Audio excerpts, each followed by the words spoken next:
Bill Kristol is a leading participant in American political debates and a widely respected analyst of American political developments for 3 decades. He served in senior positions in the Ronald Reagan and George H.W. Bush administrations and was a foreign policy advisor to Senator John McCain's presidential run. Bill founded the Weekly Standard in 1995, and he edited the influential magazine for over 2 decades. Now, as the editor of the online news magazine, The Bulwark, he's at the heart of the national debate on issues ranging from American foreign policy to the future of the Republican Party and the meaning of American conservatism. I should note that while we disagree with Bill's views on some issues, we also know that his perspectives are well worth hearing and discussing. Our moderator today is Brian Goldsmith.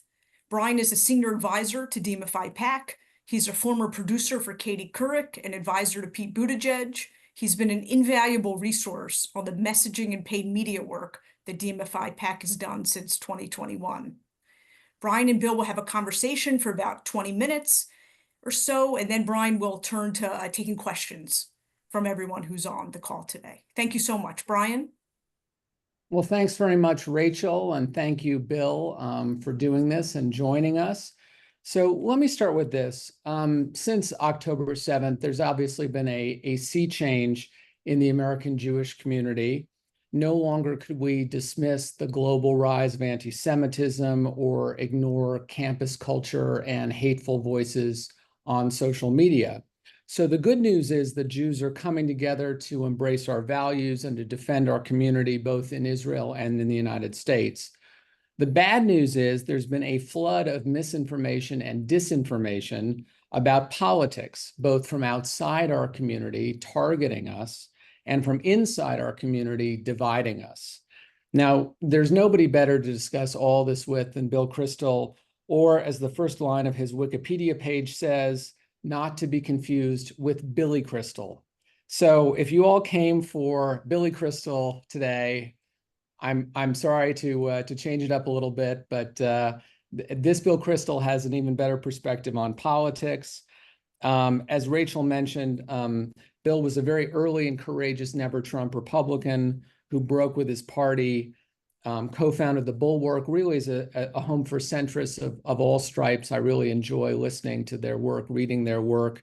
And full disclosure, I should note that I was the token Democratic consultant at an organization that Bill helped start 4 years ago called Republican Voters Against Trump. So Bill, let's start with this. A lot of voters in focus groups say some version of Trump's a jerk, but he's good for the economy. And I'm sure all of us have heard the Jewish version of that, which is Trump's a jerk, but he's good for Israel. What is your response to that? Oh, yeah, well, first of all, it's great to be with you, Brian, and with Mark and everyone else. I admire what you guys have done as Democratic Majority for Israel. Our son lives and daughter-in-law live in the district in which you helped George Latimer win the primary, and he will win the general election outside New York City. So that will be a big improvement in the Democratic caucus.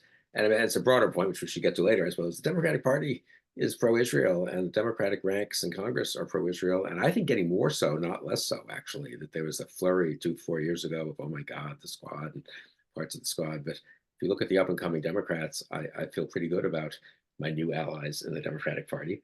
And to get to your question, if I look at the new Republican Party, I don't feel good about it in general at all. But even on Israel, I mean, Trump may personally have had some affinity with Israel because of his background in New York and some of his close friends, David Friedman and his daughter, I suppose, and son-in-law. But that is an unreliable basis on which to base a political choice or shaping what an administration will be like over 4 years. And this administration will not be. The previous one had some old-fashioned Republicans in it who were people I knew and were pretty good on Israel, I'd say. Sort of Reagan Bush types mostly, and they both guided Trump, kept him in check in certain ways. They won't be there this time. This will be an America First administration. And America First is not good for Israel. It may temporarily have people in it who sort of by the accident of when they got into politics, found it useful to be for Israel, or maybe had even some sincere belief a little bit that they were pro-Israel. But this is overall an isolationist, protectionist administration. Will be, and if Trump were to win, an isolationist, protectionist administration, America first. I'm thinking of adopting that slogan. I think we know on this call, if I could say what that slogan means. I don't know if Trump really knew when he adopted it. It was early 2016. I thought, well, he doesn't know what it is. And when someone explains to him the actual history of America first, he'll abandon it. No, he's doubled down on it. And J.D. Vance really knows what it means. And J.D. Vance really believes in it in the way the America First people who in 1940, not in 1935 or 1937, but after Kristallnacht and after the invasion of Poland and after what was clear, unfortunately, sadly, was going to happen in the areas of Europe that Hitler conquered, pretty clear what was going to happen. America must stay out, and not just that, but don't help Great Britain, and not just that, but be sympathetic to Hitler and his war aims. Look at Tucker Carlson, J.D. Vance's close friend of Trump or close ally of Trump. Who did he have on his podcast? What was that, about 3 weeks ago? I mean, you have to go pretty far to find a Hitler sympathetic historian, I mean, it's not like, gee, if you have 8 historians on a list, you don't know too much about them, one of them is going to be sort of sympathetic to Hitler. No, you have to really look for that kind of Holocaust denying historian, and he found him. And so that's the party that's going to dominate the next administration. Trump wasn't too bad on Israel, honestly, from 2017 to 2020. I don't think we should pretend that he was, horrible or anything. Some of it was ham-handed. He liked Netanyahu. Netanyahu liked him. What would happen if there were a different Israeli administration is a big question, I think. The world's changed after October 7th also. That makes it more complicated. But again, the main point I'd make is that second Trump administration is going to be nativist and isolationist and America first in the nasty sense, in a way that gives me no confidence that when the going gets tough, they'll stand with Israel. Well, so there's a lot to unpack there. You mentioned Tucker Carlson, and it's interesting, there's been so much attention on, fringe anti-Semitic voices on the far left. And it strikes me that rather less attention on hugely influential anti-Semitic voices in the mainstream of the MAGA movement. I mean, Trump actually sat down next to Tucker Carlson at the Republican convention. Tucker Carlson apparently played a decisive role, along with the Trump sons, in the selection of Trump's running mate. And so when you think about who's going to be the Secretary of State, who's going to be the Secretary of Defense, that's sort of the same thing. I mean, people mention like the dinner at Mar-a-Lago with Kanye West and Nick Fuentes, a literal Nazi whom Trump dined with in 2022. Central to MAGA is sort of embracing white replacement theory, which is inherently anti-Semitic. Why do you think that there isn't as much attention on the sort of the anti-Semitic side of the America First movement? I don't know. I mean, those questions about why people don't pay more attention to one thing than another, it's always a little hard to tell. I mean, Democrats are probably more concerned, I mean, correctly in a way, about those elements in and near the Democratic Party who aren't very pro-Israel, because that's kind of their problem and our problem, if I can put it this way now, and we have to work on it, as you guys are at DMFI. So, that's sort of, it's not, you're against the Trump people, regardless of whether he has, against Trump, regardless of whether he has dinner with Nick Fuentes, and I am too. So in a way, you don't always make as big a deal of it. But I think you're right to emphasize it's becoming acceptable. I mean, let's not get ourselves on the Trump right, as I say, for kind of historical accidents almost. It started out sort of pro-Israel, but it's becoming increasingly acceptable to move to being anti-Israel, and certainly to embrace positions that easily can morph into being anti-Israel and anti-Semitic. I mean, the rhetoric about the Haitians, if you know anything about the history of Jews in America or in Europe, you got to shudder when you hear that. And that's not coming from fringe characters. That's not coming from Nick Fuentes. That's coming from J.D. Vance. That's coming from Donald J. Trump, right? And I mean, I just think that is terrible for the country, obviously, and extremely, it's really bad in so many ways. But again, as a Jew, I've got to say that is not safe for us. We're safer now because we're much more political power than the Haitians. But down the road, and when tough decisions get made, I have no confidence in this Republican Party in watching out for the interests of Israel, but also in really being solid against anti-Semitism in a way the Biden administration has been, actually. And we're going to get to policy in a minute, but another non-fringe figure, kind of at the center of the new Trump right, is Charlie Kirk, who's the head of Turning Point USA. He hosted J.D. Vance at their conference after he was picked as Trump's running mate. Has hosted Trump multiple times, and there are a number of mainstream conservative writers who've said Turning Point USA looks not just like a grifting operation, but an anti-Semitic grifting operation. The co-founder of the Federalist wrote, if Charlie Kirk remains the head of Turning Point, the right has an anti-Semite problem that will follow them. And the reason they're saying this is because they've really embraced this white replacement theory.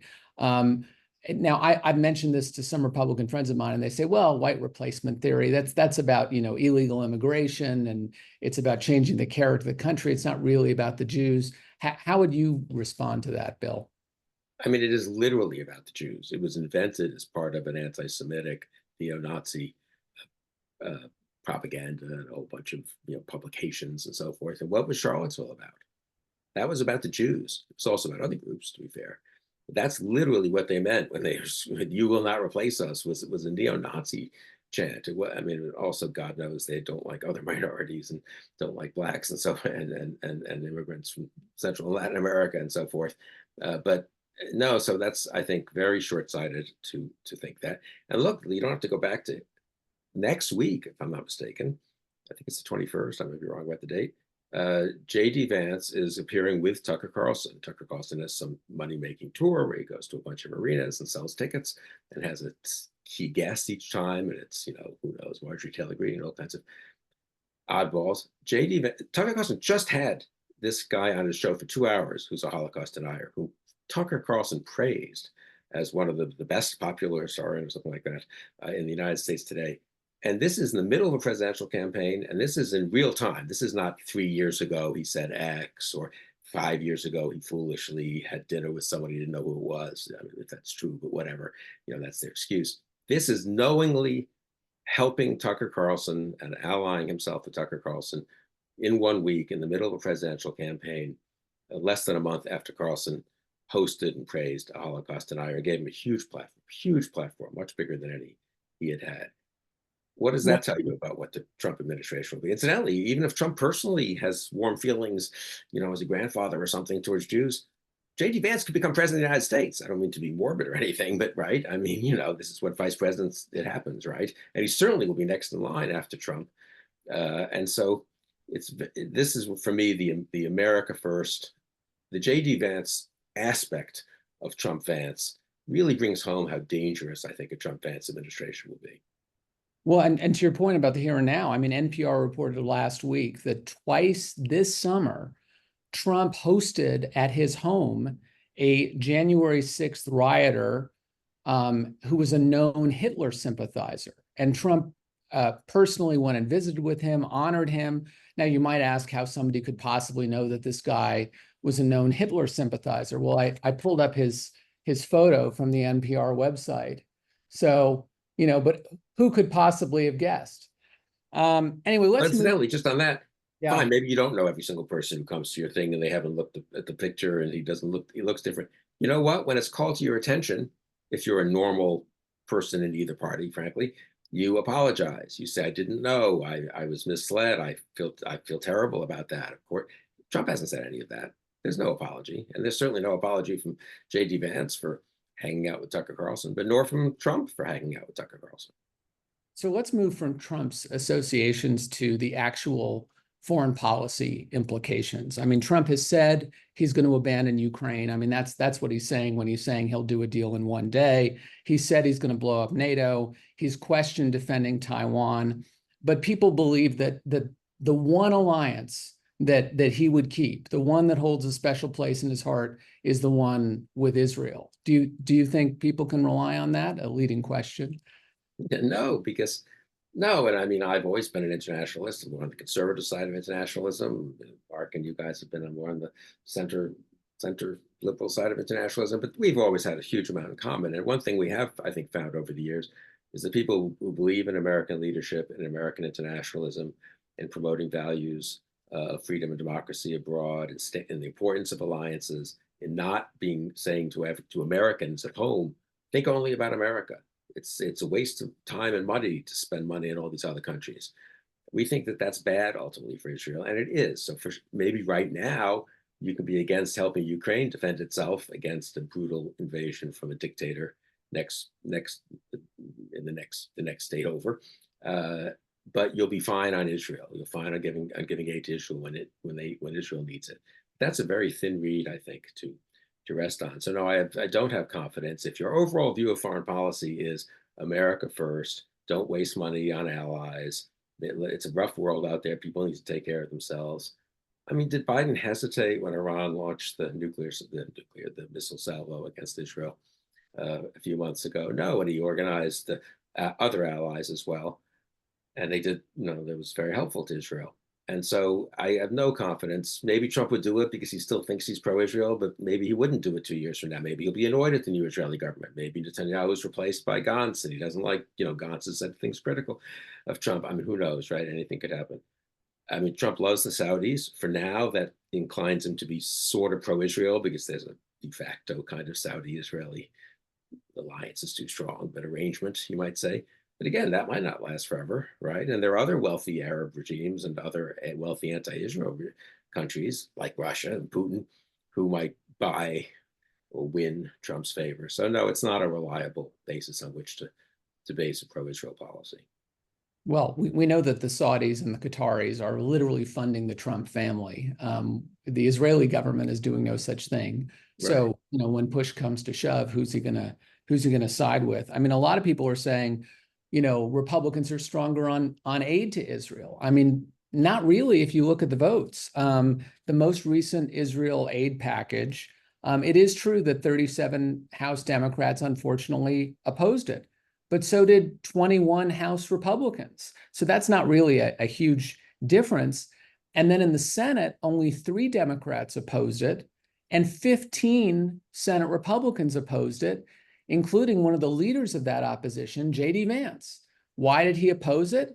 Because it included aid to Ukraine. I mean, I think a very natural reaction to that is they care more about supporting Putin than they do about supporting Israel. I mean, that was a pretty, strong read of that position.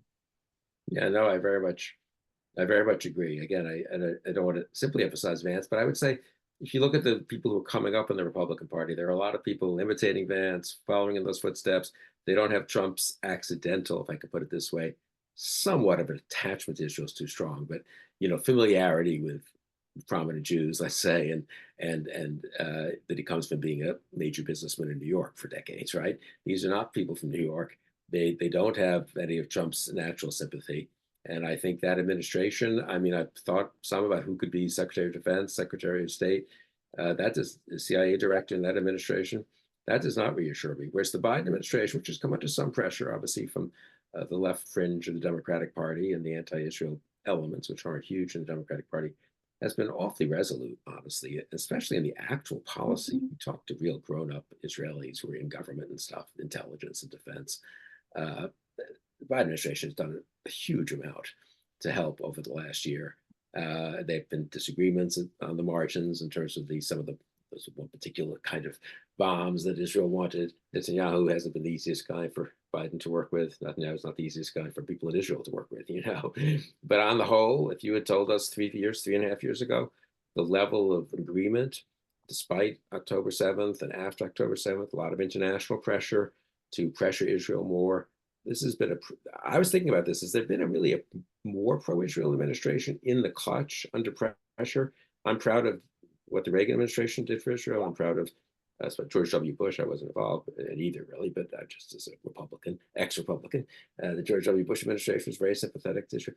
But Condi Rice, pulled the plug on Israel's operation in 2006 after about a month or 6 weeks. I'm not sure she was wrong to, but I'm just saying, American patience, American willingness to defend Israel against Europeans and others ran out.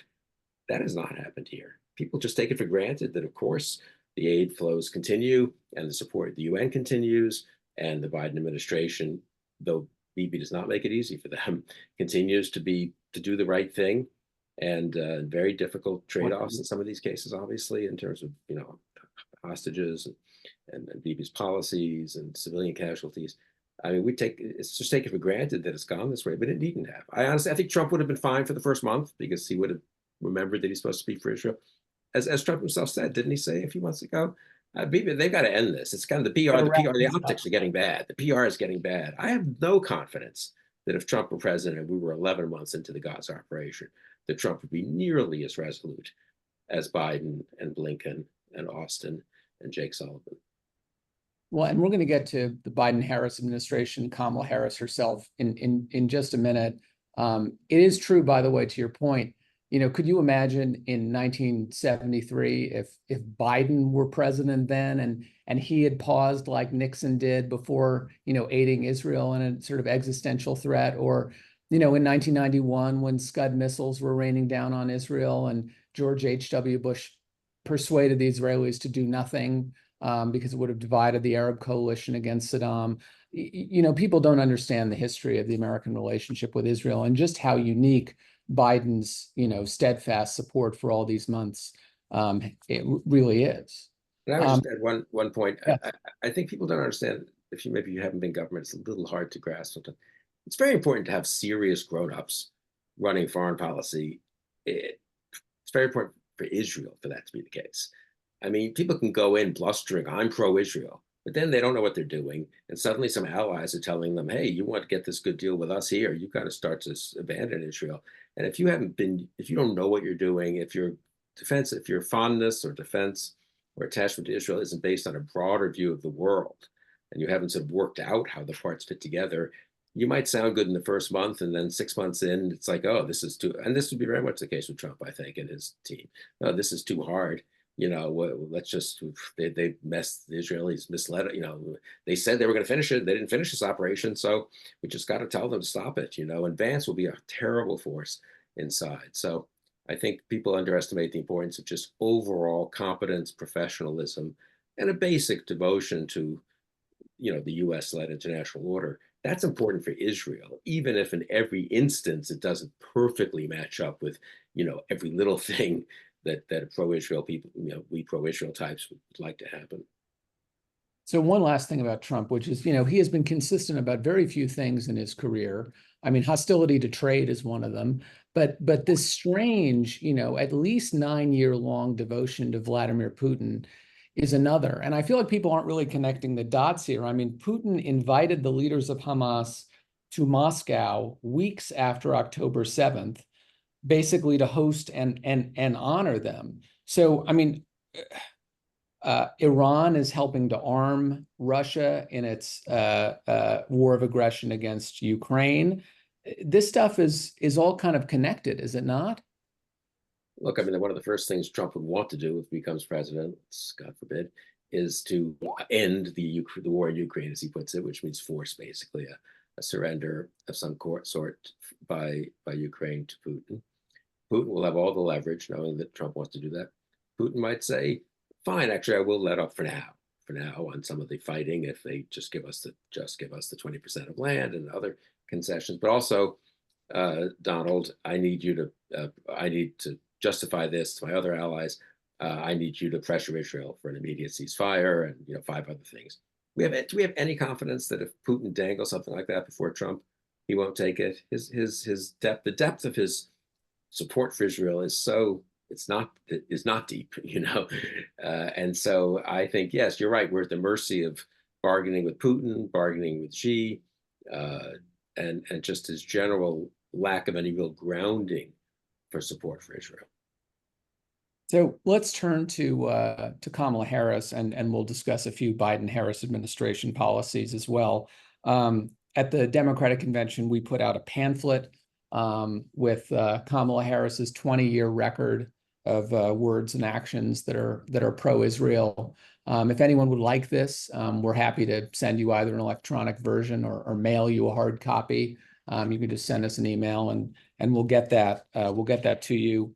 One of her first votes in the Senate in 2017 was actually a resolution that went against the Obama administration for failing to veto a resolution at the UN that was perceived as anti-Israel. So, one point I would make is everybody goes back to 2019 and her move left on a host of things and her reversal since then. One thing she did not move on in 2019, even in the face of tremendous pressure, was her support for Israel. And that's been a kind of a constant through her career, going back to when she was, DA of San Francisco and went on a trip sponsored by the Bay Area Jewish Federation to Israel. She actually took her Jewish husband on his first trip to Israel. So, Bill, do you want to talk just a little bit about, why you do have confidence in Harris's record on this stuff? I think you made the case very well, and you know her record better than I do. Honestly, I only got to know her a tiny bit when she came to Washington, really, in 2017. But I would say this: there was a lot of pressure on her to do symbolic things to distance herself from the Biden administration's policies over the last 2 months. Once Biden pulled out, and we shouldn't. I think it was. We shouldn't minimize it. There was real pressure. There were real people telling her, "Oh, Michigan, you got to do certain things there." And really, she stood up to all of it. She said a couple of times, if you really were reading every sentence of her speech, she seemed a tad more concerned about civilian casualties in Gaza than I guess the normal Biden line, though not really much more, honestly. And it's not ridiculous to be concerned about that either, honestly. But no policy change, really none at all, I got to say. And indeed, at the convention, as you know, there was great pressure on her to have a pro-Palestinian, as they call it, speaker, someone who would really be different from the mainstream speakers who were there, the Panettas and Harris herself and Walz and everyone else. And they said no. And Mark and I and you, Brian, we've been at these conventions, and it's easier to give everyone everything. Well, let's have this speaker, we got that speaker, balanced. We've got plenty of pro-Israel speakers. There were really quite a few. We had obviously the parents of the hostage who tragically was murdered shortly after that. And they said no. So I give them, and there was some risk of demonstrations in the streets, and they're still getting some demonstrations against them. If it's such a, if Biden and Harris are so weak on Israel, how come the only people protesting any of their rallies are pro-Hamas demonstrators, or let's be fair, are pro-Palestinian demonstrators, right? It's the issue, as you say, it's the one issue, it's the issue they stood up to the left on pretty unequivocally. Well, it's interesting because I hear the argument so often. I'm sure you do too. Well, these college, protesters, that's the left. That's the future of the Democratic Party. Well, are you actually listening to what they're saying? They're protesting the Biden-Harris administration. They're protesting Kamala Harris's policy. And, it is also not always the case that, today's campus radicals are tomorrow's Democratic Party leaders. In fact, that has never happened. I mean, it's not as though the leaders of the Black Panthers and the SDS were running the Democratic Party in the 80s and 90s. I mean, we nominated Michael Dukakis and Bill Clinton, and say what you will, but that was not, they were not that. To your point, Bill, I'd encourage everyone to look at the actual Democratic platform. It's probably the most pro-Israel platform in the history of the Democratic Party. It's pages 83 to 89, if you want to look it up. Harris's acceptance speech was probably, Bill, tell me if I'm missing something, but I think she talked about Israel more than any nominee ever has. I thought it was the most pro-Israel acceptance speech of any major party candidate that I can recall. And so, you talk about withstanding the pressure. There was enormous pressure on all of those fronts, and they were consistent. They were consistent. And, the most important thing, obviously, is what the Harris-Walz administration would be like compared to the Trump-Vance administration. I think that's a pretty easy call, and that's the most important thing. But as a secondary matter, if one is concerned, as you all are, and as we all are, about the future of the Democratic Party as the one responsible party left in America, and it staying a pro-Israel party and maybe becoming more strongly even a pro-Israel and pro-internationalist party and so forth. As I said, I think there are lots of good indications in terms of the rising stars of that party. But I think the worst thing that could happen, I think if you want to do this thought experiment, what would actually strengthen the left, I'm using as a shorthand, let's just say the less pro-Israel parts of the Democratic Party? A Trump victory, a civil war within the Democratic Party, Harris blamed probably for sticking too closely to the traditional pro-Israel stance of the party, and then we'll have a real fight for the future of the Democratic Party. If we have that fight, we have that fight, and we'll fight it, and I think we can win it. But actually, if you think it's important for the Democratic Party to stay pro-Israel, the worst thing would be that Harris, having stayed pro-Israel, Luke gets no reward for that, as it were. And, and Jewish voters go to Trump anyway, not anyway, but Jewish voters go to Trump. I don't think they're going too much, but a few percent could make a difference. Jewish support goes to Trump, at least some visible support. And people say, well, that was foolish. And so what's the point of staying pro-Israel? So honestly, I mean, just to speak very politically for a second, and I think it's not as important as the actual policy about Israel, but very politically, it's actually important, I think, that the Biden, Harris, Walz administration be supported and ticket be supported by pro-Israel forces, and that they win this November. Well, and to your point about the party getting better, not worse, I mean, thanks to the efforts of, a lot of you on this Zoom, we were able to, help lead the fight to defeat 2 members of the squad. The squad is shrinking now. It's not growing.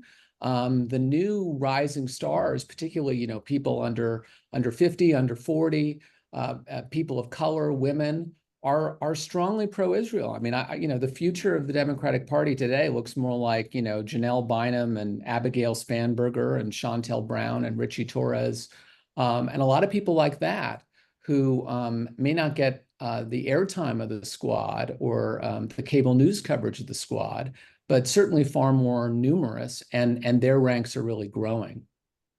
Yeah, I live in Virginia. I'm looking forward to Spanberger. I hope winning the Democratic primary and then the general election in Virginia. Mikey Sherrill could be the next governor of New Jersey.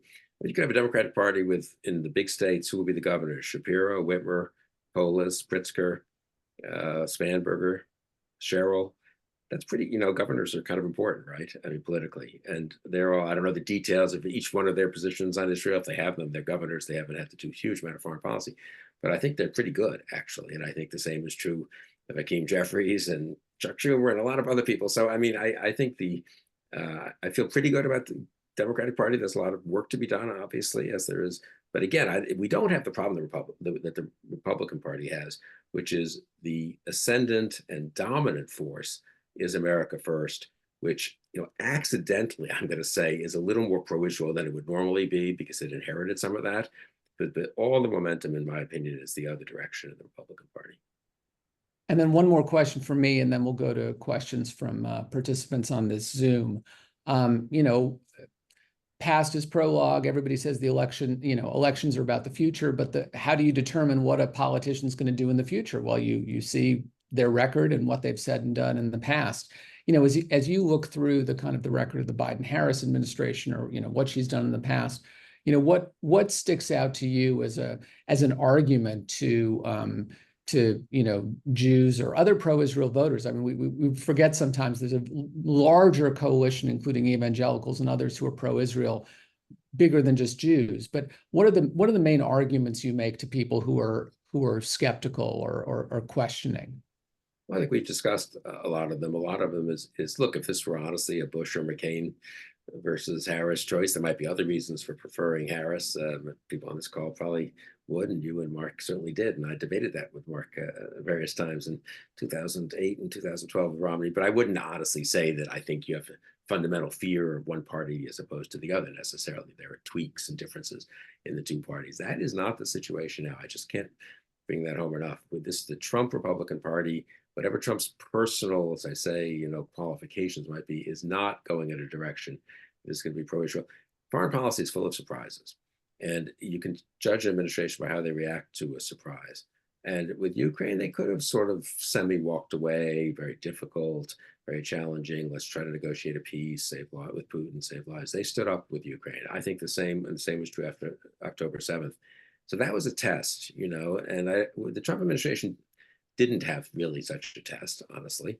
And we don't know what they would have done, and we don't know what they will do. I'm pretty confident that if there were, I hope there's not such a test, obviously, with Israel, anything like what happened with Ukraine. But if there is a test, and there always are some littler tests at least, I'm pretty confident that I am confident that this Democratic Party, this administration, will stand with Israel and stand with our other allies. Because again, it's easier to have a foreign policy where standing with Israel is part of a consistent foreign policy, as opposed to a kind of weird exception that's left over, or Trump's influenced by, as I say, some friends or some longtime business associates or family. You just can't count on that. Okay, well, thank you very much. And now we're going to turn to some questions from participants. And for some of these, we might have our chairman Mark Mellman jump in, because he'd be a very valuable voice on some of these issues. So this is from Alexander. I'm not going to use last names, just in case people want their questions to be private. Why hasn't the Biden administration reinstated the terrorism designation for the Houthis? Why has the Biden administration given major non-NATO ally status to Qatar and not to Israel? Bill, do you know the answers to either of those? Yeah, no, honestly. I mean, at one point I followed the non-NATO stuff a little. That was a few years ago, though. I don't think Israelis feel they need a status different from what they have now. And I think they certainly feel that the cooperation in terms of military and intelligence assets and information is extremely close, extremely close. But I don't look, foreign policy is complicated. And the one way to approach it is have a checklist of 47 things that we all think would be nice if they happened with respect to Israel. And I don't mean to minimize them, they're important. And if you get 44 of them, you're better off than if you get 38 of them. But a lot of these things are pretty close, pretty tactical, pretty operational, pretty complicated decisions in some cases, with a lot of countervailing pressures. And I do think it's wise sometimes to step back and say, just at the end of the day, which administration is going to be sounder on Israel. So an anonymous attendee just states, and I'm curious your reaction to this, Bill, because I've heard this too. Trump will be better on Iran policy. How would you answer that? Well, we had Trump as president for 4 years. We had Biden as president for 3.5 years. I don't think either has pursued a terrifically successful Iran policy, but it's very hard to pursue a successful Iran policy. You know, Bush didn't really, and Obama didn't really, and they had went and they tried different things. I mean, there were elements that were successful in each case, but Iran is a big problem, and very hard to topple that regime, and very hard to stop it from getting nuclear weapons. So, but again, Trump didn't. You know, I would say on that one, it's a tough. Again, I think there you have to, in my opinion, what I do in that kind of case is not try to micro-analyze, because who knows from the outside exactly what could be done by who will be an assistant secretary of state for the Near East or whatever, and say just generally which administration do you trust to have a sounder policy in containing a malign influence, a malign regime like Iran. And I think, again, Trump's bellicose about Iran, at least has been sometimes in the past, but I think the policies have actually not been, one hasn't been noticeably more successful than the other.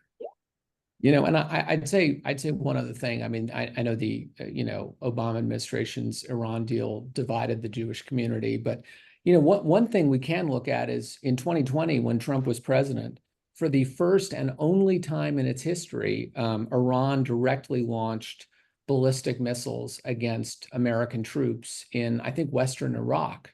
And these dozens of service members reported traumatic brain injury, and Trump publicly dismissed this as sort of mere headaches, and took no action, either covert or overt, that anybody's aware of, against Iran as a consequence for doing this. There are in fact 2 paragraphs written into the Democratic platform this year about Trump's, quote, fecklessness and weakness in the face of Iranian aggression during his presidency. So, I would encourage people, not saying the Biden administration's been perfect or anyone's been perfect, but to actually look at the real record and not just the rhetoric of Donald Trump and Iran. Another question we've gotten is about many of Kamala Harris's advisors have deep roots in extreme anti-Israeli organizations. How dangerous would this be for Israel and a Harris administration? I'm not aware of anybody in her foreign policy team. Republican questions, different from our usual audience.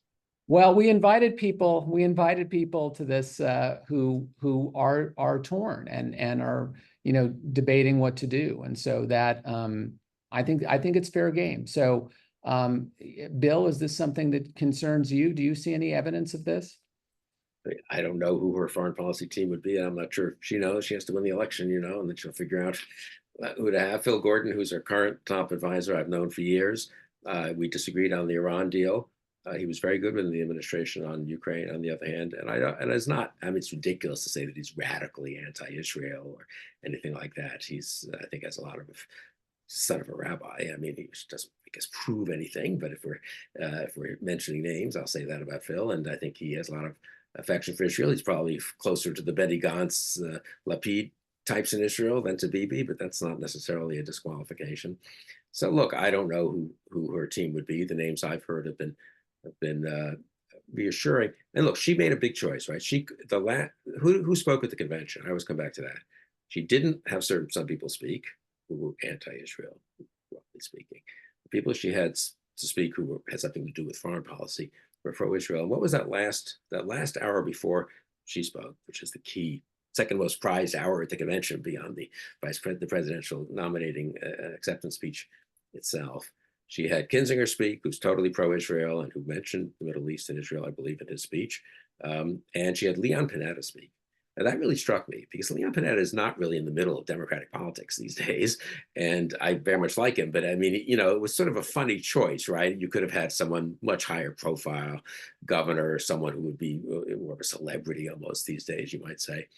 I don't think Kamala Harris ever served with Leon Panetta. So I guess they have a California connection a little bit. But Leon Panetta was obviously Bill Clinton's chief of staff, President Obama's secretary, CIA director and secretary of defense. And he is and was pro-Israel, no question about it. And she wanted to send a signal, I think, when she had Panetta give the big foreign policy speech at 9:30 p.m. on that Thursday night with a huge audience, that this was not going to be, you know, some kind of left anti-Israel administration. There would be, you know, shades and there'd be differences. I'm sure there'd be differences within the Harris administration between agencies and so forth. But I think we end up with a Leon Panetta type Democratic foreign policy, and I'm very comfortable with that. Susan said, Harris has said she will push for a two-state solution. This would be the end of Israel right now. How would you respond to that? Every American president has been for a two-state solution. I mean, it's unlikely to happen in the very near future, and I think she understands that perfectly well. I will say one thing, and people on this call who were close to the Obama administration might object to this, but I would say, I mean, President Obama, whom I respect, I do think he had a view, and this is understandable perhaps at the end of the Iraq War and so forth, that there was really an opportunity to turn the page on Bush and also to really turn the page on the Israeli-Palestinian conflict and get a new, you know, really a new dawn in the Middle East. That was what the Cairo speech was about. And that unnerved people, some people in the pro-Israel community, it unnerved me. Maybe it unnerved us a little too much. I don't know. But anyway, that was sort of one attitude. I think it was a sincere attitude. It wasn't anti-Israel. It was, can't we finally, though, come to a solution to this problem? And I think he invested too much, honestly, in sort of a whole bunch of policies that kind of assumed that you could really get beyond that conflict. Unfortunately, I would be great if they worked. Unfortunately, we haven't gotten beyond that conflict, to say the least. I don't think Vice President Harris has any delusions on that. I'm not saying that delusions is a little unfair to Obama, but you know, it was a different time. He had certain hopes, to put it that way, and they were sincere hopes and understandable hopes. They didn't come to pass, as I think he would agree.